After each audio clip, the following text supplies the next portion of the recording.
আপনার সন্তান যত খারাপ হোক, 8টি কথা আপনার সন্তানকে বললে সন্তান ভালো হয়ে যাবে। সন্তানে আদর্শ চরিত্রবান হিসাবে গড়ে তোলার প্রত্যেক পিতামাতার স্বপ্ন এবং দায়িত্ব।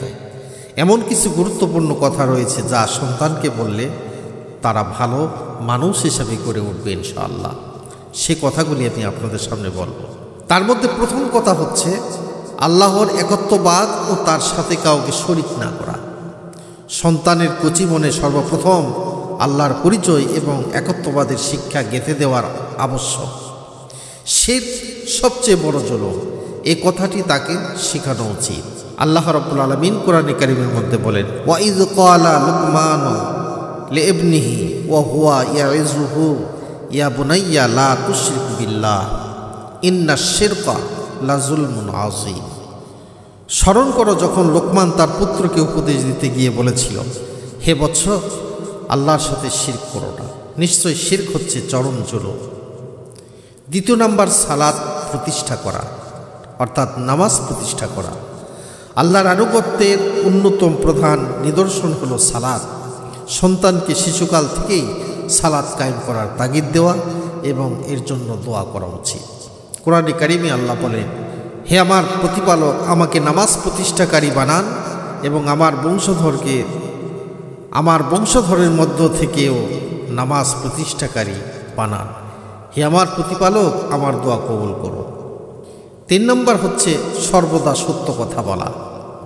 সত্যবাদিতা একটি মহৎ গুণ বা মানুষকে পুণ্যের পথে পরিচালিত করে এবং জান্নাতের দিকে নিয়ে যায়। সন্তানকে সর্বদা সত্য কথা বলার গুরুত্ব বোঝাতে হবে। 4 নম্বর, পিতামাতার প্রতি সদ্ব্যবহার করা। আল্লাহর ইবাদতের পরই পিতামাতার প্রতি সদ্ব্যবহার করার নির্দেশ দেওয়া হয়েছে। তাদের প্রতি দয়া ও সম্মান, ভালোবাসার শিক্ষা দেওয়া অত্যন্ত জরুরি। কোরআনে কারিমে আল্লাহ রাব্বুল আলামিন বলেন, ওয়াকাদা রাব্বুকা আল্লা তা'বুদু ইল্লা ইয়্যাহু ওয়া বিল ওয়ালিদাইনি ইহসানা। তোমার প্রতিপালক আদেশ দিয়েছেন যে তোমরা তাকে ছাড়া অন্য কারও ইবাদত করবে না এবং পিতামাতার সাথে সদ্ব্যবহার করবে। 5 নম্বর, উত্তম চরিত্র ও সুন্দর আচরণ গঠন।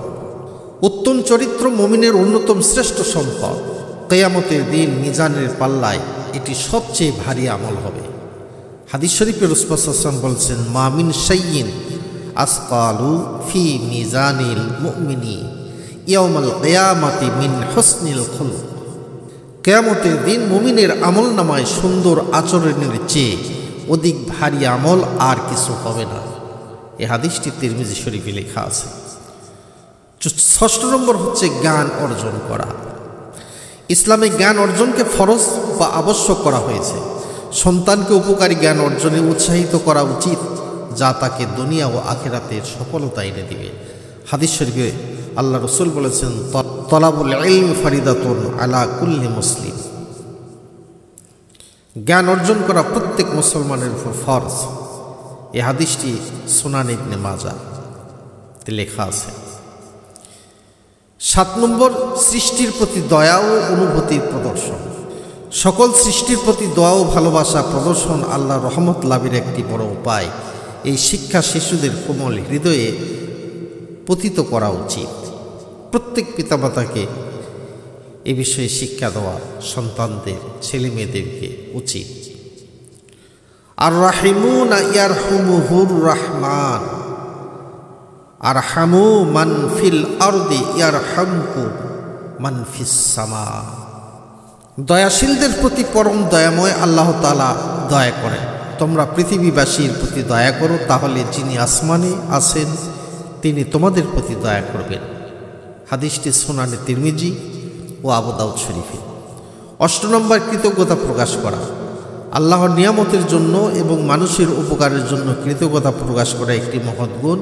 কৃতজ্ঞতা নিয়ামতকে বৃদ্ধি করে। আল্লাহ পাক কোরআনে কারীমের মধ্যে বলেন, লাইন শাকারতুম লা আযীদান্নাকুম ওয়া লাইন কাফারতুম ইন্না আযাবি লাশাদীদ। যদি তোমরা কৃতজ্ঞতা স্বীকার করো তবে আমি তোমাদেরকে অবশ্যই বাড়িয়ে দিব। তার মানে নিয়ামত বাড়িয়ে দিবে। আর যদি তোমরা অকৃতজ্ঞ হও তবে নিশ্চয় আমার শাস্তি অত্যন্ত কঠোর।